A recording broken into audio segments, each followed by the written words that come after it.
안녕하세요. 기자왕 김기자 채널 김태현입니다. 오늘은 제가 일전에 고액 체납자 홍영기 씨 이야기를 하면서 부과된 세금이 5년이 지나면 소멸시효가 생기는 걸 이용하려 한 거 아니냐, 5년이 지나면 세금이 다 사라진다, 이런 의혹이 있다는 얘기를 했는데요. 댓글에 진짜 사라지나요? 그게 말이 되나요? 혹은 세금 그거 사라지는 거 불가능합니다, 혹은 불가능에 가깝습니다 라는 댓글도 많이 달렸습니다. 그래서 이에 관련해서 제가 한번 정리를 해보려고 하다가 너무 잘 정리된 기사가 KBS에서 나온 적이 있어서 이 기사를 한번 소개해드릴까 합니다. 이 기사의 내용을 정리해보면 이렇습니다. 먼저 고액 체납자 명단 공개 제도는 2004년에 도입됐는데요. 약 16년간 명단이 운영된 셈입니다.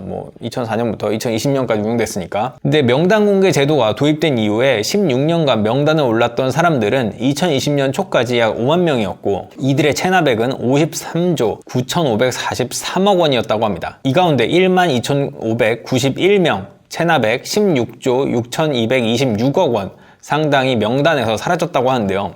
왜 명단에서 사라졌지? 돈을 다 냈기 때문인가? 얼핏 보면 16조라는 체납액을 갚고 12,591명이 사라진 것처럼 보이지만, 그러니까 과거에는 탈세하고 정말 고액 상습 탈세자였지만 개거천선에서 그거 갚으면 이제 우리 사회가 다시 용서해 줄 수도 있는 거 아니겠습니까? 그렇게 이들은 정말 갚은 걸까요? 이들은 착실하게 세금을 낸 걸까요? 명단에서 사라진 사람들은 밀린 세금을 다 내서 사라진 걸까요? 그래서 KBS가 국세청으로부터 정보 공개 청구를 통해서 2014년에서 2018년까지 최근 5년 동안 명단에서 사라진 이들의 현황 자료를 받아봤다고 합니다. 어떤 사유로 명단에서 제외됐나 최근 5년을 통해 알아보려고 한 거죠. 이 5년간을 봤을 때 명단에서 제외된 사람들은 8,178명, 아까 12,000명 정도가 명단에서 사라졌다고 하는데, 이 5년간만 봤을 때도 명단에서 제외된 사람들이 약 8,178명이라고 해요. 이들은 약 10조 4,260억 원 세금이 체납된 사람이었다고 합니다. 그러니까 딱 5년간 사라진 사람 8,000명만 보겠다는 거예요. 일단 옛날부터 자료를 다 보기가 너무 어려우니까. 그런데 이들의 명단 제외 사유 82%, 그러니까 명단에서 제외된 거의 대부분이 소멸시효 완성이었다고 합니다. 공소시효가 다 되면 살인자를 알고도 잡을 수 없는 것처럼 소멸시효가 다 됐다는 건 법률상 세금을 거둘 수 있는 기간이 끝났다는 겁니다. 위 기간에 명단 제외자의 82.4%인 6,737명이 소멸시효가 다 돼서 명단에서 사라졌던 거죠. 국세기본법 제27조에 따르면 국세징수권의 소멸시효는 체납액 5억 원 미만은 5년, 5억 원 이상은 10년입니다. 그러니까 5억 원 이상이면 수백억, 수천억 대 세금을 체납하더라도 소멸시효는 10년인 거고, 낼 돈이 없다면 5년, 10년을 버티고, 만약 버티기에 성공한다면 명단에서 빠질 수 있게 되고 세금을 낼 필요도 없게 되는 거죠. 약간 기술적으로 조금 복잡한 거 있지만 대체로 보면 이렇습니다. 이에 대해 국세청 관계자는 현상은 그렇게 나타난다, 82%가 그렇게 사라진 건 맞다, 명단에 오르기 전에 재산을 압수할 수 있는 체납자에 대해서는 조치가 취해지고, 명단에 공개된 사람들은 실질적으로 대부분 재산이 없어 현실적으로 징수가 쉽지 않다고 말을 했습니다. 문제는 이렇게 소멸시효 완성으로 세금 문제를 털어주는 경우가 명단 제외자의 82%로 비정상적으로 많다 보니까, 오히려 정상적으로 세금을 내는 이 유리지갑, 월급쟁이, 혹은 정말 양심적으로 세금 신고하는 자영업자, 기업 이런 것들이 바보가 되는 것이란 메시지를 사람들에게 줄 수도 있다는 겁니다. 이럴 거면 왜 내? 그냥 체납하다가 5년 좀 뻐기다가 그냥 명단 올라가도 누가 내 이름 쳐볼 거야, 나 이름 유명한 사람도 아닌데 라고 하다가 그냥 없애버릴 수도 있는 거죠. 그리고 실제로 고액 체납자 명단에 오른 몇만 명 있잖아요. 그분들도 다들 저렇게 빠지네 라고 생각해서 나도 그냥 안 내고 있지, 나 굳이 체납액 낼 필요 없구나, 몇 년 버티면 되는구나 라고 생각해서 다들 그렇게 빠지는 거 보고 내가 굳이 납부할 거 있냐라는 생각이 안 들면 이상한 상황인 거죠. 이렇다 보니 미리 배우자나 자녀 명의로 대부분의 재산을 돌려놓는 경우 악용의 여지는 더욱 커집니다. 아예 대놓고 내가 재산을 빼돌리겠다 생각을 하고 다 이렇게 분산을 해놓은 다음에 나 혼자 탈세에 혼자 다 쳐맞고, 그래 나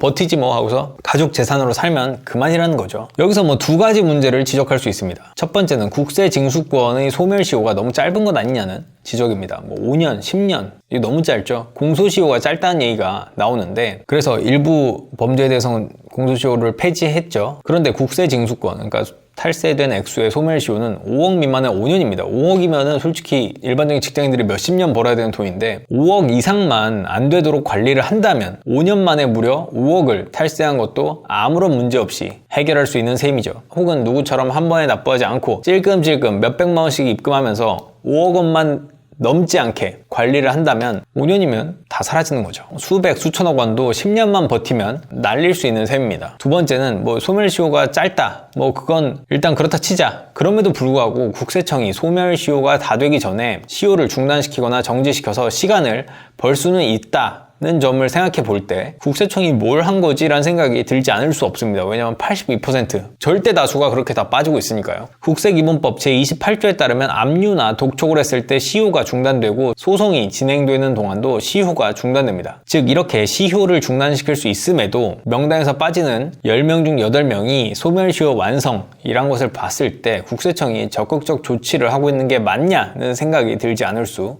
없습니다. 물론 독촉을 통해서 시효를 중단시킬 수는 있지만 2000년 법원의 판례 등에 의해 최초 독촉 한 차례만 시효 중단 효과가 발생한다고 하고 있습니다. 이후 재독촉을 했을 때는 시효 중단 효력이 발생하지 않다고 하는데요. 이처럼 한계가 있다는 지적이 나오자 지난 2012년 정부는 재독촉을 통해서 시효를 연장하는 세법 개정안을 마련했지만 국회에서 통과되지 않아 무산되기도 했습니다. 국회는 하는 일이 뭐죠? 역시 국회 클라스. 그럼 82%가 명단에서 소멸시효 완성으로 빠진다면 그렇다면 궁금한 건 그럼 18%는 제대로 돈을 내는 걸까? 라는 게 궁금해지겠죠. 나머지 18%의 사람들이 고액 상습 체납자 명단에서 빠지는 이유는 뭘까요? 제발 이번에는 제발 세금을 내서 명단에서 빠졌으면 하지만 두 번째 약 10%는 사망해서 빠졌습니다. 이 10% 정도, 약 10% 정도가 사망해서 빠졌는데요. 유명한 분이죠. 정태수 전 한보그룹 회장은 증여세 등 약 2225억 원을 체납해서 15년간 고액 체납자 1위에 올랐지만 2018년 말에 사망한 사실이 지난해 확인되면서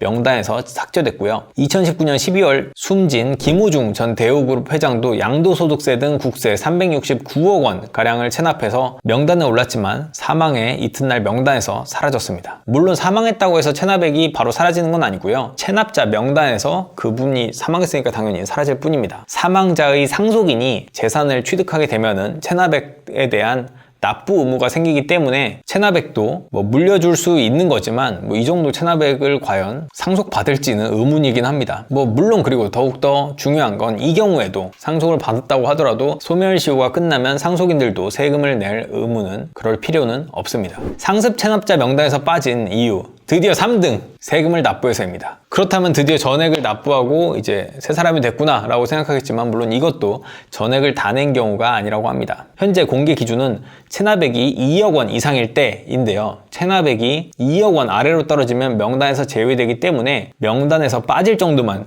조금 내는 꼼수 납세가 횡행한다고 합니다. 예를 들어 체납액이 2억 원인 사람이 1000만 원씩 납부를 해도 체납액이 1억 9천만 원으로 내려가면서 명단에서 빠질 수 있는 거죠. 게다가 예외 조항으로 뭐 당연히 어쩔 수 없겠죠. 너무 안 내니까 뭐 좀 내면은 명단에서 빼줄게 라고 해서 체납액의 30% 이상을 납부하면 명단에서 제외하게 되어 있는데 이것이 제도적으로 이용되고 있는 측면이 있다고 합니다. 그래서 명단에서 빠지기 위해서 딱 30% 정도를 내는 경우가 꽤 많다고 합니다. 체납액이 10억 원의 경우 전체의 30%인 3억 원만 내면 명단에서 빠질 수 있게 돼서 오히려 2억 원 체납자는 올라가는데 10억 원 체납자가 3억 내서 7억 원으로 떨어지면 명단에서 제외되는 뭐 약간 이런 경우도 있다고 하는데 뭐 저는 그래도 조금이라도 받아야 되지 않나 라는 생각은 들지만 그럼에도 이 제도를 악용하는 사람들이 참 많다고 합니다. 왜 제가 그나마 이거라도 조금이라도 받는 게 낫지 않냐라는 말씀을 드리는 건 고액 체납자들의 버티기 행태, 이 징수율이 정말 극악하게 낮기 때문인데요. 고액 개인 체납자들의 체납액은 한 해 뭐 수조 원씩 발생을 하는데 과연 이 가운데 얼마나 징수될까요? 역시 이것도 KBS의 연속 기사에서 아주 잘 정리되어 있는데요. 이 기사에 공개된 자료에 따르면 2016년 0.9%, 2017년 1.3%, 2018년 3.4%가 납부됐다고 합니다. 2018년은 그나마 많이 거쳤죠. 그러니까 30% 내서 빠지는 거는 정말 대단한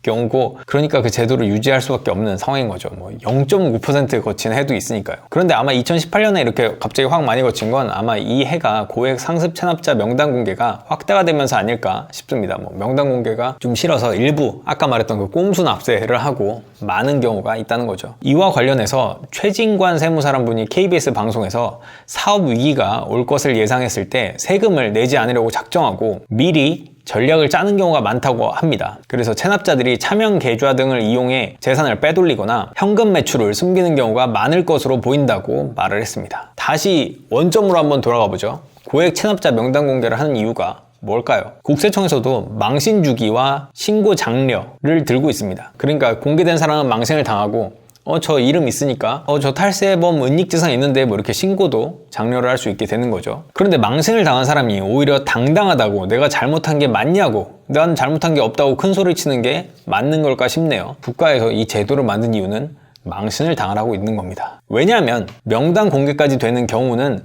정말 악질 체납자의 하나이기 때문입니다. 그리고 굉장히 중요한 의무죠. 납세의 의무, 납세 의무를 저버린 놈이라고 해서 손가락질 받아야 된다라고 생각해서 이렇게 명단을 공개하는 건데요. 특히 이 명단 공개까지 되는 경우에는 정말 악질 체납자의 하나는 경우가 절대 다수이기 때문입니다. 웬만하면 국세청도 망신 주기보다는 좋게 받으려고 아니 징수율 어차피 고액 체납자 명단 중에서 뭐 받는 경우가 1%도 안 되는 경우도 많은데 어떻게든 좋게 받으려고 하는 경우가 많다는 거죠. 즉 국세청이 막무가내로 공개하거나 이러지는 않는다는 게 현직 세무사들의 반응입니다. 그런데 어떤 분이 국세청도 몰랐다, 뭐 나도 모르게 올라갔다, 난 열심히 납부하고 있었다, 내가 무슨 잘못했냐 라는 식으로 말씀을 하는 게 맞는 건지 그런 생각이 갑자기 드네요. 오늘은 세금 체납 관련 이야기를 해봤고요. 다음에는 또 다른 탈세 이야기로 돌아오겠습니다. 오늘은 여기까지 해보겠습니다. 끝! 구독, 좋아요, 알림 설정까지 부탁드립니다. 20만 가자!